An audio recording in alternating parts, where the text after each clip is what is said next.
Meus queridos irmãos, eu quero saudá-los com a paz do Senhor e quero convidá-los a abrir a Bíblia no Salmo 127,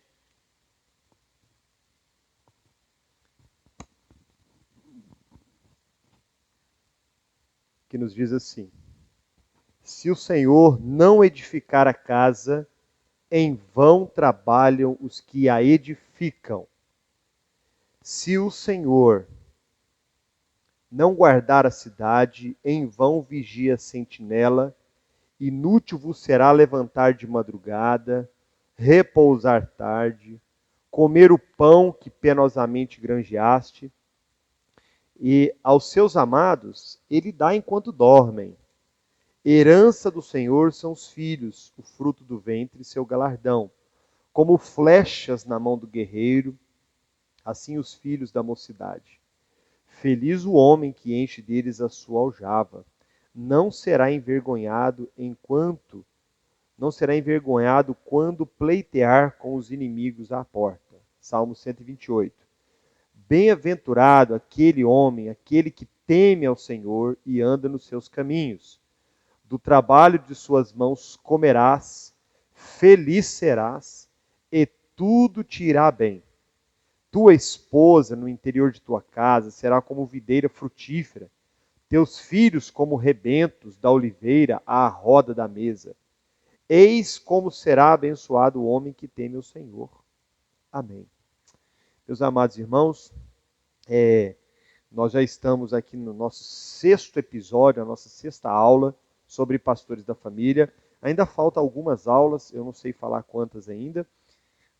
Aqueles que não assistiram ou perderam alguma aula anterior, já está disponibilizado lá 4 aulas. Então é bom que, mesmo que quem já assistiu, é bom assistir de novo, porque sempre tem algum detalhe que a gente deixa escapar. E hoje nós falamos bastante sobre a questão de culto familiar, disciplina de filhos, nós falamos um pouquinho de como fazer esse culto doméstico, de como realizar, como fazer do nosso lar um lar de adoração. Hoje nós já vamos tratar de outra coisa.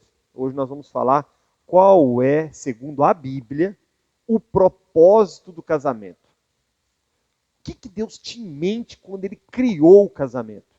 É importante a gente lembrar que tudo que Deus fez, a palavra diz, nos 5 primeiros dias, tudo que Deus fez, a Bíblia fala assim, e Deus viu que era bom. Deus foi lá e fez os luminares, e viu Deus que era bom. Deus foi lá e fez os animais, viu Deus que era bom.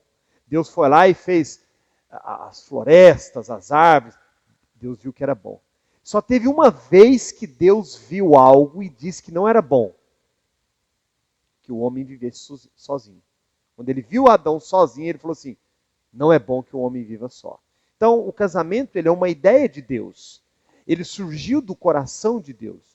Mas como tudo que Deus faz tem um propósito, Deus não fez Eva só para satisfazer uma necessidade de Adão.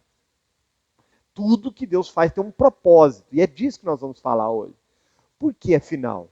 Qual é a intenção de Deus com o casamento? Isso é muito importante. Então, ser um pastor da família vai muito além de liderar os filhos. Porque o casamento não começa com os filhos. Ou pelo menos, o casamento de Deus, o casamento bíblico, começa com a esposa. Primeiro vem a esposa. Depois vem os filhos. Então, para ser um pastor da família, primeiro ele tem que pastorear a esposa. E esse é o grande desafio. Especialmente na cultura que nós vivemos hoje. Isso é um grande desafio. Irmãos, às vezes eu falo as coisas aqui, os irmãos às vezes podem questionar e podem pensar assim, não, Paulinho está falando isso daí, mas isso é tudo da teoria. Irmãos, eu não estou falando aqui, quando eu falo com vocês, eu estou falando primeiro para mim. O desafio é o mesmo. O desafio é o mesmo, não tem diferença. Cada um vive uma realidade. Mas o propósito de Deus é o mesmo para todos. Então vamos lá. O casamento foi projetado por Deus. Primeiro passo para um homem pastorear a sua família é pastorear a esposa. Observe, ouça essa frase, irmãos. Um casamento forte é o fundamento sobre o qual a família é construída. Então, se o casamento ele é fraco, se o casamento ele é um casamento oscilante, se ele tem alguma das partes, parece que não está jogando no mesmo time, ele é um casamento frágil. Consequentemente, a família inteira será frágil. Isso é importante nós entendermos. E nós vemos isso, nós fomos buscar textos na palavra, nós vamos ver de homens que tiveram problemas no casamento. Por exemplo, Davi. Davi foi um homem que teve problemas com pastorear a família. Nós não podemos negar isso, a Bíblia fala sobre isso. E ele colheu resultados difíceis na vida conjugal dele. E não só na conjugal, no próprio reino de Davi. Então vamos lá. Ter um casamento forte exige um entendimento bíblico do propósito dessa instituição. Se eu tiver um entendimento errado do casamento, eu jamais vou conseguir fazer do meu casamento ser um casamento segundo Deus. E se ele não é um casamento segundo Deus, ele vai ser um casamento frágil. Sempre vai ter um motivo para falar em separação, divórcio, brigas constantes. Parece que o negócio não encaixa, não vai. Então tudo parte do pastor da família compreender qual o objetivo do casamento. Quando nós entendemos o casamento não segundo os padrões do mundo, mas nós começamos a olhar para a Bíblia, e aí tem um grande desafio, irmãos. Às vezes nós não queremos olhar para a Bíblia. Por quê? Porque a Bíblia nos desafia. A Bíblia nos coloca numa situação de checkmate. A Bíblia não é um livro que diz assim, olha, se você fizer assim, vai dar mais ou menos assim.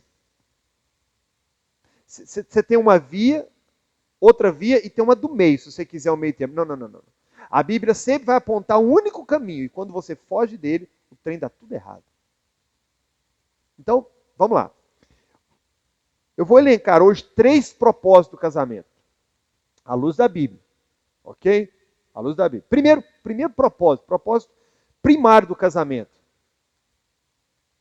Não é fazer você feliz. É procriação. Quando Deus criou Eva, o Senhor já deu uma ordenança. Vá comigo lá em Gênesis capítulo 1, versículo 18. Abra lá, primeiro livro da Bíblia, Gênesis capítulo 1, versículo 18. Vamos voltar onde tudo começou. Então, olha o que diz. Deus os abençoou e disse, frutificai e multiplicai. Olha a primeira coisa que Deus, Gênesis 1, 28, está errado? Deu referência errada? Hã? Eu falei 18? 1, 28, vê se está certo. É porque eu copiei aqui. Gênesis 1, 28. Em vez de ler ali, eu vou ler na minha Bíblia aqui. Só um minuto, irmãos. E Deus os abençoou e lhes disse, sede fecundos, multiplicai, enchei a terra, sujeitai-a, dominai-a sobre os peixes do mar, sobre as aves do céu e sobre todo animal que rasteja na terra. Então veja, Deus fez Adão e de Adão Deus fez Eva. E Deus dá a instrução para eles. Olha o que Deus manda, frutificai, multiplicai. Então o casamento em primeira instância ele tem um objetivo, a procriação de filhos, estender a geração. E isso é muito bonito porque a palavra fala, hoje a gente tem um conceito, né, irmãos? Porque hoje tudo é custoso, né? Tudo é difícil, né? A gente tem um conceito de que filho é sinônimo de despesa, é sinônimo de muita atenção, eu não tenho tempo, eu não dou conta. Então, por isso que as famílias estão cada vez mais reduzindo isso aí. As famílias hoje é 1, 2, quando muito 3. Você não vê mais famílias grandes, você não vê mais famílias extensas. A vida é muito corrida, a vida é muito dinâmica, é muito difícil a vida hoje. Mas veja que não é porque os tempos mudaram que Deus mudou. Quando Deus criou a ideia do casamento, ele tinha isso em mente. E é bonito quando nós pensamos que quando Deus fez o homem, quando Deus fez a criação, Deus não fala isso. Mas quando Deus fez o homem, ele fala, façamos a nossa imagem e semelhança. Então quando nós geramos filhos, nós geramos outro semelhante a nós, que é semelhante ao próprio Deus. Deus tinha em mente realmente povoar a terra. Esse é o primeiro ponto. Nós vemos esse mesmo sentimento presente aqui no Salmo 127, que nós lemos aqui hoje. No Salmo 127, versículo 3. Herança do Senhor são os filhos, o fruto do ventre o seu galardão. Como flechas na mão do guerreiro, assim são os filhos da mocidade. Feliz é o homem, olha o que a palavra fala. Feliz o homem que enche deles a sua aljava, não será envergonhado. Então, é como se a Bíblia estimulasse os homens a ter filhos. E Deus vai mais longe, ele fala que são herança, é bênção, é como flechas do guerreiro. Irmãos, não é porque as coisas mudaram, porque a vida mudou, que os planos de Deus mudaram. Existe um outro motivo dessa procriação que fala da descendência santa. Um dos métodos de crescimento do povo de Deus sempre foi ter filhos. Vocês se lembram de Êxodo, quando o faraó entendeu que o povo se multiplicava, o povo de Israel, que era escravo? Qual foi o decreto do faraó? Vamos matar os homens, os meninos homens. Por quê? Se eles matassem os meninos, automaticamente o povo não cresceria, a próxima geração se enfraqueceria. E é onde Joquebede guarda o filho Moisés, mesmo contrariando a lei da época, e Moisés se torna ali o legislador, o libertador de Israel. Todos conhecem a história. Mas veja que o propósito do diabo sempre foi esse. Ele sabe que se ele atingir os homens, ele sabe que se ele atingir essa mentalidade, o povo de Deus enfraquece. Um dos métodos de crescimento da igreja é a procriação de filhos também, irmãos. Nós nunca paramos para pensar sobre isso. Nós já falamos isso aqui numa das reuniões. A religião que mais cresce no mundo é o islamismo. E não é porque eles evangelizam. Não é porque eles põem medo nas pessoas. É porque eles geram muitos filhos e sabem ensinar bem os filhos o islamismo. Eles não crescem e se tornam espíritas, católicos. Alguns se convertem ao evangelho correndo o risco de serem mortos, mas são poucos, os islamitas. É a religião que mais cresce no mundo inteiro. Por quê? Procriação. Nós não paramos para pensar nisso. Mas quando nós geramos filhos, o reino de Deus cresce. A imagem e semelhança de Deus avança. O povo de Deus avança. O povo de Deus se fortalece. Então esse é um conceito bíblico. Também criar filhos para disciplinar e para a glória de Deus. Não sei se vocês vão lembrar, acho que na nossa segunda aula nós falamos sobre Deuteronômio capítulo 6, quando o Senhor instrui Moisés a ensinar o povo, a ensinar e incutir na mente dos filhos a amar a Deus acima de todas as coisas. Quando nós geramos filhos e ensinamos eles a amar Deus acima de todas as coisas, Deus é glorificado através dos nossos filhos. É o que nós lemos aqui no Salmo 127 e também no Salmo 128. Eu queria encerrar essa parte só dizendo uma coisa, irmãos. Não pensem que filho é problema. Por mais difícil que seja criar filho hoje, e é, não só pela questão financeira, que tudo é difícil, mas também ensiná-los. Eu gosto muito de olhar para aquela fala, quando Deus fala com Eva depois do pecado, ele fala assim, com dores darás à luz a filhos. Eu gosto muito de olhar para isso, e não apenas no sentido de a dor física, mas a dor que é ensinar realmente a luz para o filho, né? O caminho da verdade. Levar ele no caminho certo. Como isso é difícil, irmãos. Como está cada vez mais difícil. Então, queridos irmãos, eu queria deixar o primeiro objetivo do casamento é a procriação, é gerar filhos. É uma ordenança de Deus. Talvez alguém possa me questionar assim, Paulinho, mas tem casais que não podem ter filhos. É verdade. É verdade. Isso é uma maldição, isso é uma... Não. É da soberania de Deus. Não quer dizer que porque não tem filhos, que era um conceito da antiguidade, né? Quem não tinha filhos, isso aí é uma maldição de Deus. Não tem nada disso. É da economia de Deus, é da soberania de Deus. Alguns não vão ter filhos. E por isso não vão glorificar a Deus, Paulo? De modo algum. Deus, naquela vida ou naquela família, estabeleceu assim. Ele pode operar o milagre? Pode. Ele pode não operar o milagre? Também pode.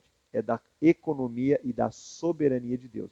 Mas vejam, irmãos, que são casos extraordinários e não ordinários.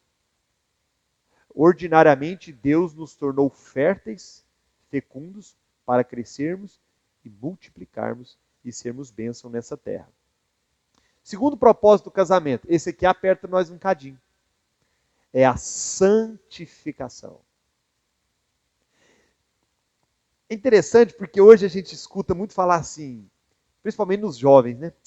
Eu me apaixonei pelo fulano porque, ele me completa. Ele é tudo que eu sempre sonhei. Ele gosta das mesmas coisas que ele gosta dos mesmos lugares que ele gosta de ler os mesmos livros que ele gosta dos mesmos filmes que eu. Aí a pessoa apaixona porque ela tem as mesmas características, né? Tudo bem, não tem nada demais nisso. Mas a grande verdade no casamento que se descobre é que nós temos mais pontos de divergência do que de convergência. Eu estou falando mentira, irmãos? Nós descobrimos só depois que casamos. Por quê? É igual meu pai sempre falava, né? Depois de comer muito saco de feijão e sal junto, é que a gente percebe realmente as divergências, as diferenças. Gente, isso é mais do que normal, ué. A esposa foi criada de um jeito, o marido de outro. A esposa tem um passado, o marido tem outro. A esposa recebeu um tipo de educação totalmente numa cultura diferente, num momento diferente, o marido recebeu outro. Quando eles se juntam, eles começam a descobrir essas divergências. É por isso que é muito comum no início do casamento terem mais discussões, porque é um momento que estão descobrindo essas divergências que não viram antes do namoro. Mas isso é interessante, irmãos. Isso faz parte dos planos de Deus. Eu demorei muito para descobrir isso. Além do propósito de sustentar a esposa, criar os filhos em disciplina, a expansão do reino tendo filhos, o Senhor também projetou o casamento para santificar um ao outro. Parece, irmãos, que Deus fez exatamente para ser assim, ter as divergências. Porque são nas divergências que nós amadurecemos, que nós crescemos como pessoa e como um para o outro. E no processo de santificação, porque Deus quer que sejamos santos. O que a palavra fala? Sede santos, como o Senhor é santo. A santificação ela acontece de duas formas. Presta atenção, irmãos, que isso é importante. Existe a santificação ativa e a passiva. O que é a santificação ativa? É aquela que você se esforça para fazer. Então você se esforça para ser um homem melhor, para ser um homem mais atencioso, ter mais empatia, ser um homem zeloso, cuidador. Quando vem uma luta, né, alguma situação, você se esforça para ter a melhor decisão. Você procura amadurecer, melhorar. Antes quem cuidava de você era sua mãe. Era sua mãe que cuidava das suas roupas, era sua mãe que cuidava de tudo. Depois que você casou, você viu que você precisou sair da sua zona de conforto. E nesse processo de você ter que sair da zona de conforto, começa-se um processo de santificação. Você começa a tornar uma pessoa melhor. Você começa a perceber que você tem que mudar. Para fazer dar certo, algumas coisas você tem que abrir mão. Algumas coisas você tem que deixar de lado. Você não está sozinho mais. Você não tem uma mãe agora que faz tudo por você. Você tem uma esposa. Você não tem uma empregada. Você não tem uma mãe. Você tem uma esposa. Então inicia-se um processo de santificação.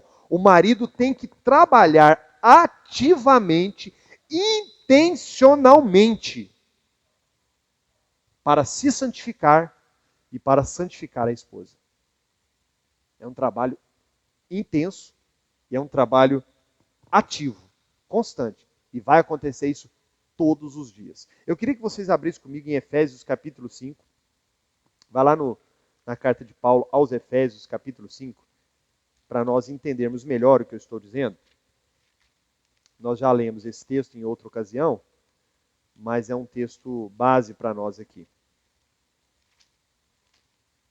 Veja bem, Efésios capítulo 5, a partir do versículo 25.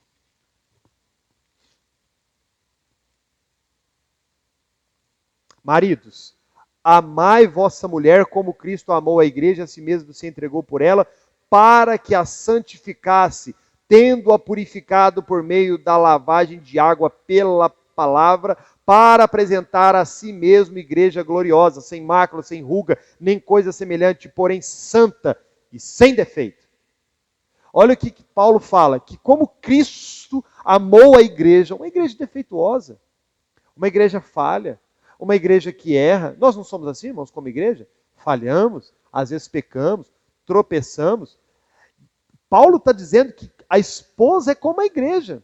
E nós devemos santificar a esposa como Cristo faz, diariamente, pelo seu Espírito Santo, trabalhando para santificar a igreja. Nós vamos santificar nossa esposa. E não dá para santificar a esposa no grito, não, irmãos. Não dá para santificar a esposa no grito, na pancada, na força do braço, na imposição, não. É com a lavagem da água pela palavra. É usando a palavra. Eu gosto muito de um versículo, que eu não vou conseguir citá-lo na íntegra aqui agora, que diz assim que a palavra dura suscita a ira, mas a palavra branda acalma o coração. Às vezes nós somos irados. Às vezes é um problema que se você ter brandura, saber o momento de falar, você santifica a esposa. Ela olha para você com outros olhos. Ela te vê com um certo respeito. Mas se você levanta mais alto a voz, aí ela levanta ainda mais alto. Então, ao invés de santificá-la, você ainda colaborou para piorá-la. Essa coisa de medir força, irmãos, isso não dá certo. Isso não vai para frente. Isso aí não edifica o lar. Isso não edifica o casamento. Então, a santificação ela começa ativamente. No segundo ponto, de maneira ativa, irmãos. No segundo ponto, envolve o leito matrimonial. Isso aqui, irmão, isso aqui é interessante. Olha só, presta atenção, irmãos. Deus planejou o sexo para mais do que apenas procriação. Durante muito tempo, a Igreja Católica, ela pregou que o sexo, até mesmo dentro do casamento, era pecado se não fosse para gerar filhos. Foram os puritanos, no século XVI e XVII, que mudaram esse conceito.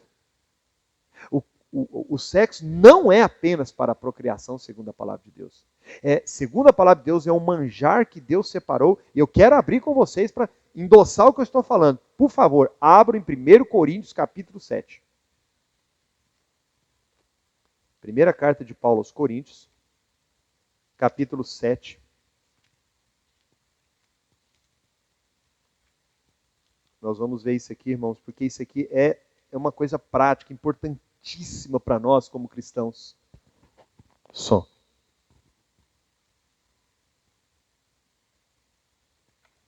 um instante, enquanto os irmãos se encontram.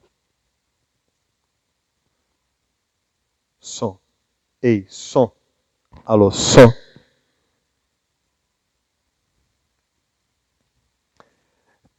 Primeira carta de Paulo aos Coríntios, capítulo 1, capítulo 7, desculpa, irmãos, versículo 1. Quanto ao que me escrevestes, é bom que o homem não toque em mulher, mas por causa da impureza, olha isso aqui, irmãos, 1 Coríntios, capítulo 7, mas por causa da impureza, cada um tem a sua própria esposa e cada um seu próprio marido. Então, eu preciso parar aqui. O apóstolo Paulo está falando o seguinte, gente, era melhor você ficar solteiro. Porque Paulo tem em vista aqui uma questão de... Ele está falando com relação ao serviço da obra, porque o casamento, ele explica isso mais na frente, porque ele fala assim, que a pessoa solteira, ela cuida das coisas do Senhor, mas a casada cuida do lar, cuida da família. Paulo coloca a família como um serviço também a Deus, mas diferente do serviço da igreja local, do serviço eclesiástico. Então ele fala, quanto ao que me escreveste, é bom que o homem não toque em mulher, mas por causa da impureza, ou seja, se é para ficar pecando, fornicando, se é para ficar cobiçando e não podendo ter, aí ele dá um conselho. Cada um tem a sua própria esposa. Ou seja, então, o casamento é sim um escape no sentido da questão da impureza sexual. para não pecarmos. O casamento ele tem essa finalidade também, mas em segundo plano. Mas vamos continuar aqui no nosso tópico, que é o leito matrimonial santo. Olha lá. O marido conceda à esposa o que lhe é devido, e também semelhantemente a esposa ao seu marido. Irmãos, e sabe o que Paulo está falando aqui? O que é devido? É tudo. A mulher também tem necessidades, como mulher. E Paulo está dando uma ordem: o marido conceda à esposa o que lhe é devido. Ele não deve negar isso a ela. Ele não deve privá-la disso. É o que Paulo está falando. E de igual modo a mulher também não deve privar o marido do que lhe é devido. É o que Paulo está dizendo. Isso aqui é literal, irmãos. Versículo 4. A mulher não tem poder sobre o seu próprio corpo, e sim o marido.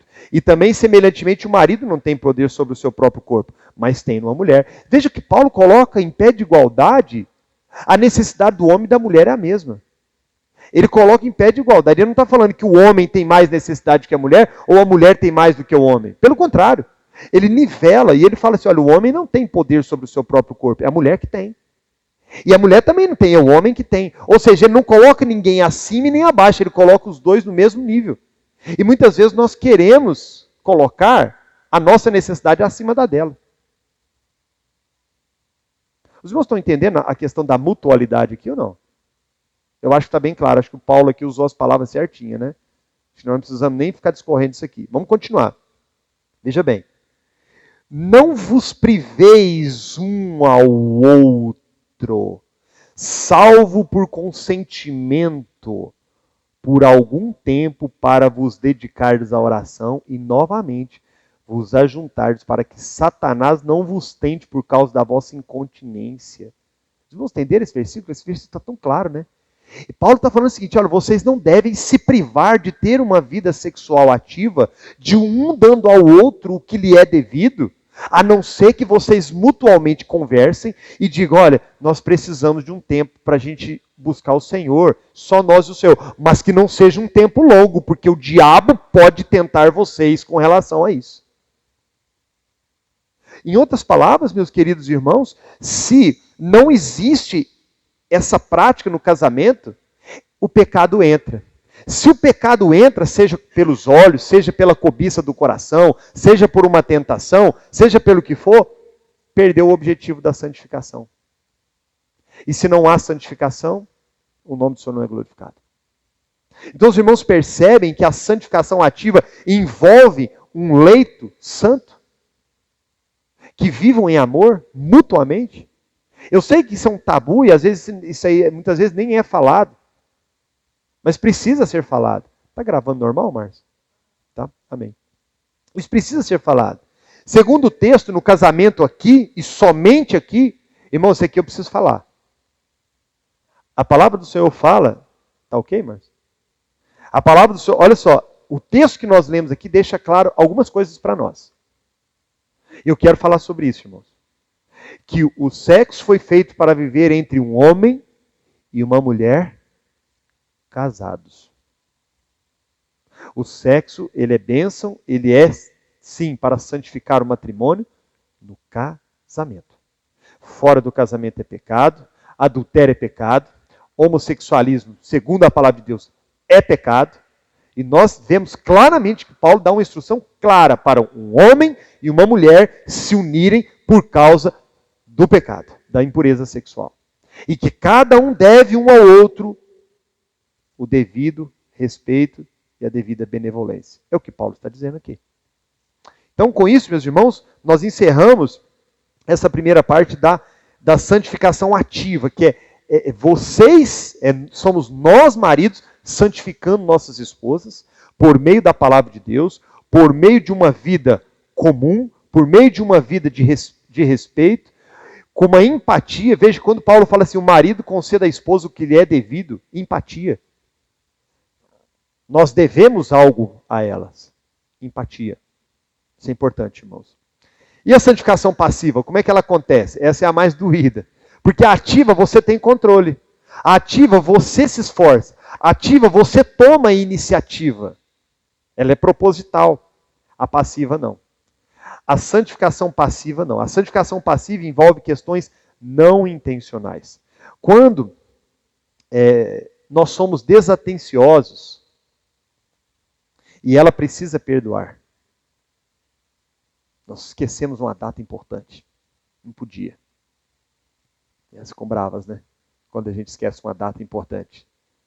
E elas são tentadas a pecar, a lançar nas nossas costas, às vezes até pecados que já cometemos antes. Mas aí elas têm que perdoar. Então nós estamos santificando a esposa de uma maneira passiva. Nós erramos e elas têm que compreender isso. Da mesma forma acontece delas para conosco. Às vezes elas pisam na bola conosco e nós precisamos perdoar, relevar, considerar. E nisso eu sou santificado.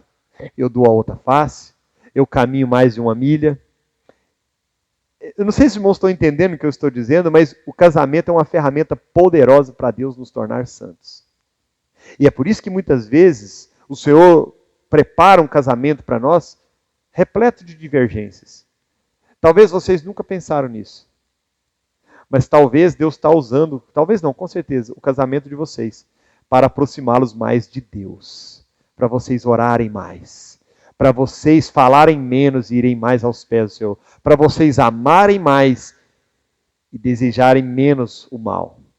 Vá comigo lá na primeira carta de Pedro, capítulo 3. Vamos ver isso, irmãos, porque nós temos que ver a luz da palavra, né? Um pouquinho mais à frente aí. 1 Pedro, capítulo 3. Nós vamos ler. Olha que interessante, isso aqui que eu vou ler para vocês é o que eu acabei de falar. 1 Pedro, capítulo 3. Mulheres, sede vós igualmente submissas aos vosso próprio marido, para que, se ele ainda não obedece à palavra, seja ganho sem palavra alguma, por meio do procedimento de sua esposa, ao observar o vosso honesto comportamento, cheio de amor, não seja o adorno da esposa o que é exterior, como frisado do cabelo, adereço, ouro, aparato de vestuário. Seja, porém, o homem interior do coração, unido ao incorruptível traje, de um espírito manso, tranquilo, que é de grande valor diante do Senhor. Pois assim também, que a si mesmo se ataviam outrora as santas mulheres que esperavam em Deus, estando submissas a vosso próprio marido, como fazia Sara, que obedeceu a Abraão, chamando-lhe Senhor, na qual vós vos tornastes filhas, praticando o bem e não temendo perturbação alguma. Então veja, primeira parte, não fecha não que eu vou ler o próximo. Veja que na primeira parte, o apóstolo Pedro aqui, ele fala das mulheres, que tem às vezes um marido que não é convertido. Ele não conhece a palavra, ele não vive a palavra. E o que ele ensina? Que elas devem ser santas, que elas devem saber o procedimento de falar, que elas vão ganhar eles não é com palavras, é com testemunho, é com a fidelidade, é com cuidado, é com a sensatez, é com a sabedoria. É isso que o Pedro está falando. Aí agora ele vai falar para os homens. Olha o que ele vai falar para os homens no versículo 7. Maridos, vós igualmente vivei a vida comum do lar com discernimento, tendo consideração para com a vossa mulher, como parte mais frágil. Tratai-a com dignidade, porque sois juntamente herdeiros da mesma graça de vida, para que não se interrompam as vossas orações. Irmãos, eu sei que isso aqui hoje parece não causar tanto impacto, talvez, para alguns, mas pensa naquela época. A mulher era tratada como um objeto. Às vezes, um mesmo homem tinha várias mulheres. Várias. E era comum para a época. A mulher era tratada assim, como objeto. Se ela não desse filhos para ele descartava, arrumava outra que dava filhos. E a sociedade aplaudia. Hoje não é assim. Mas veja que naquela época, para um apóstolo falar uma coisa dessa para uma época daquela, é muito avançado, não é, não, irmãos? O evangelho realmente ele é diferenciado. O apóstolo Pedro está falando assim, maridos, igual eu falei para as mulheres, eu estou falando para vocês, vivam a vida comum do lar, com discernimento, considerando a vossa esposa, tratando ela com dignidade, tratando ela com amor, com respeito, observando, olha, veja que ele é um vaso mais frágil. Olha que Pedro usa, irmãos, quando ele fala vaso mais frágil, ele fala assim, trata ela com a dignidade que ela merece. Não trata ela como se ela fosse um homem, como se ela fosse um monstro, seu inimigo, não. Trata ela com respeito, com carinho, com amor. E ele vai mais longe, o Pedro é duro, ele fala assim, juntamente herdeiros da mesma graça, ele nivela a mulher com o mesmo amor e graça de Deus. Ele fala para Deus, ele está querendo dizer para Deus, o homem não é mais importante do que a mulher. Vocês vão receber a mesma graça. E ele fala assim, para que não se interrompam as vossas orações. Pedro vai tão longe que ele fala assim, ó, não adianta vocês quererem ter uma vida na igreja, uma vida piedosa, chegar de bonitão, pagar de crentão, e se vocês não tratam bem a esposa, se vocês não tratam bem ela com dignidade, não adianta vocês querer ser homem de Deus, se lá dentro da casa de vocês veem pornografia, se lá na calada da noite você vê coisas ilícitas, você conversa coisa que não devia com a sua colega de trabalho, você dá confiança para outras mulheres, você cobiça com os olhos, trata a sua mulher com respeito, com dignidade, assim as suas orações não vão ser impedidas e vocês vão santificar o lar. Ah, irmãos. Então, repetindo, primeiro objetivo do casamento, procriação, avanço, crescimento da família, do reino de Deus. Segundo objetivo do casamento, a nossa santificação e a da nossa esposa. O Senhor nos fez diferentes, irmãos. Homem e mulher. Temos coisas diferentes em nós. Tanto psicologicamente, espiritualmente, fisicamente. O Senhor nos santifica um ao outro. O casamento é uma ferramenta poderosa para Deus trabalhar. Olha que interessante que uma das ferramentas que Deus está usando nesse processo de santificação na sua vida é a sua esposa. Você é impaciente. Então Ele lhe deu uma mulher diferente de você. Para trabalhar a paciência em você. Você é um homem egoísta. Então ele te deu uma mulher que depende completamente de você para tudo. Para que você deixe de ser egoísta. Você comece a olhar para ela e falar, não, eu tenho que ajudar ela. Eu tenho que estar com ela. Então, isso explica muita coisa. Muito bem. E por fim, não vou me alongar, irmãos, o terceiro propósito do casamento é um retrato de algo mais. O casamento nada mais, nada menos do que é um retrato do relacionamento de Jesus com a igreja. O Senhor Jesus veio à terra, comprou para si os salvos, os escolhidos, os fez igreja de Cristo, está trabalhando na santificação desta igreja, porque em breve, muito em breve, ele vai voltar para consumar o casamento com a sua noiva, que é a igreja. Então, o nosso casamento, ele simboliza esse relacionamento, esse plano de redenção, esse plano de salvação. E isso é interessante em 3 aspectos.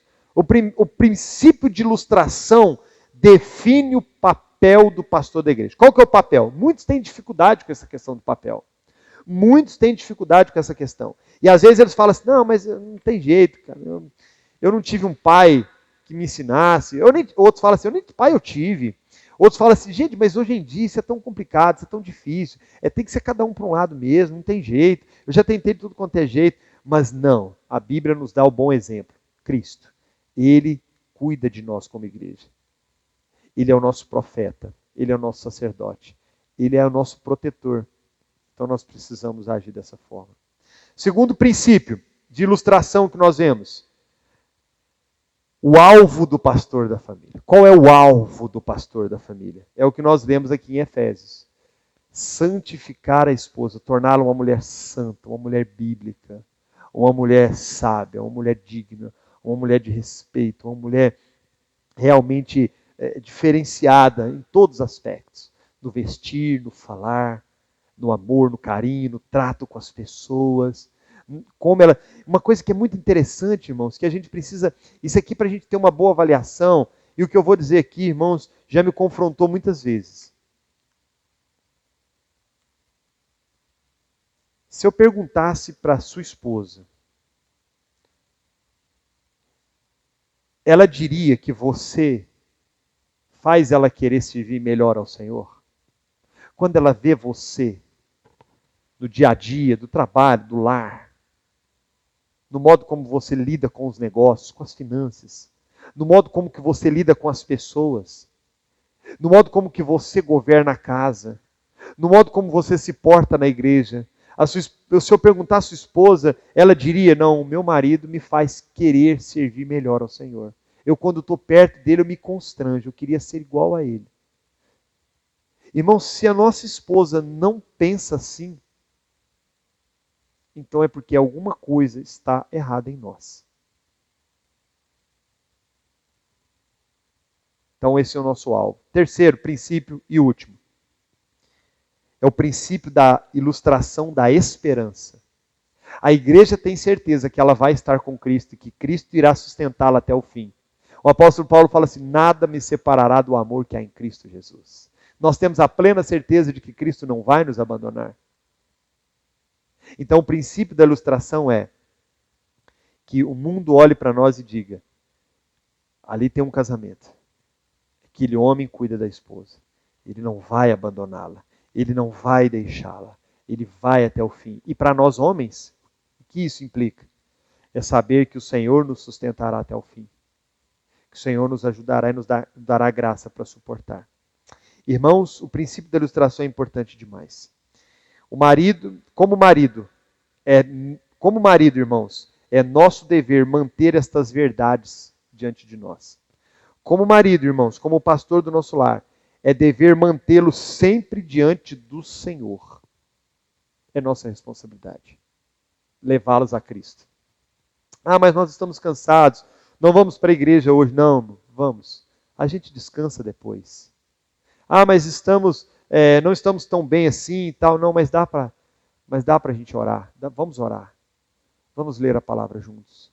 Vamos orar. Vamos fazer o nosso culto no lar. Mesmo que a gente atrasou um pouquinho do horário, mas vamos fazer. Deus tem nos abençoado tanto. Vamos glorificá-lo.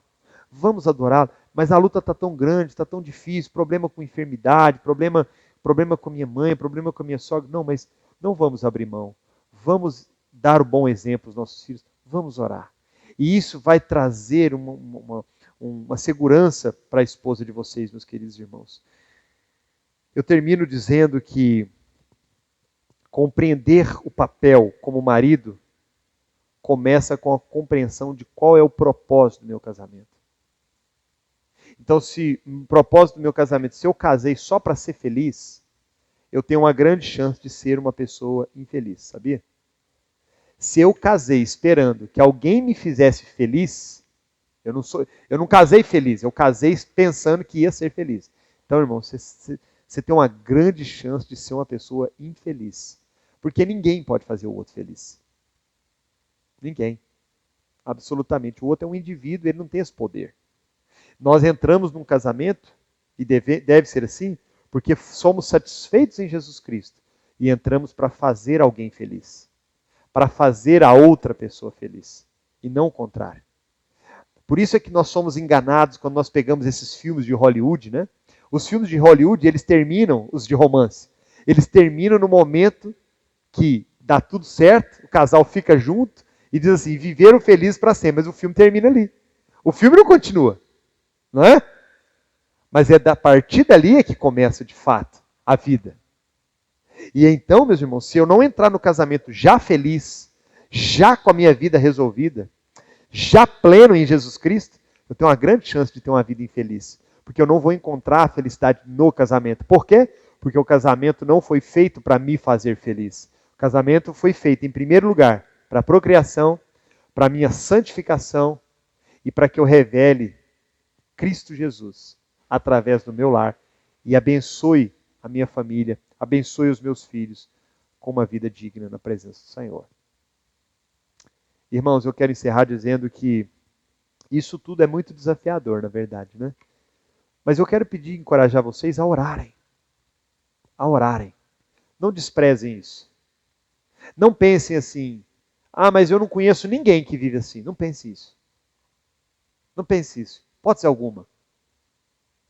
Não levante um questionamento com quem está pregando ou com quem vocês conhecem. Não. Olhem para si, assim como eu faço comigo. Olhem para si mesmo e falem, Senhor, eu não dou conta não. Mas se o Senhor me encher do seu Espírito Santo, se o Senhor me ajudar, eu vou ser um marido melhor. Eu vou fazer minha esposa querer te amar mais ainda. Se o Senhor me ajudar, eu vou conseguir ajudar ela. Se o Senhor me ajudar, eu vou conseguir ensinar meus filhos. Se o Senhor for comigo, Deus, Eu sei que meu lar vai vencer. Não me deixa sozinho, não, Senhor. Sabe qual que é o grande problema, irmãos? É que eu já ia encerrar, mas eu me lembrei de uma coisa aqui que eu acho que é relevante. Quando alguém chega na minha marcenaria, com um móvel velho, e fala assim, Paulinho, dá uma garibada nesse móvel aqui para mim. Isso aqui era do meu avô passou para meu pai já morreu, passou para mim, eu não quero jogar fora. Aí eu falo assim para a pessoa, mas eu não faço reforma. Não, Paulinho, mas isso aqui é um trem fácil, ó, você pega aqui, ó, ele já vem, é tão fácil que ele mesmo podia ter que fazer, né? Não, mas isso aqui é fácil demais, não sei o quê. Não, não, ó, eu realmente... Sabe quando você olha para um negócio e fala assim, é mais fácil fazer outro? É muito mais fácil fazer outro? Então, no casamento, às vezes acontece isso. A gente já tem uma história. E nessa história, reformar é difícil. Mas o Senhor dá graça. Porque Ele é o bom carpinteiro. Ele é o bom carpinteiro. Vamos orar? Vamos ficar de pé?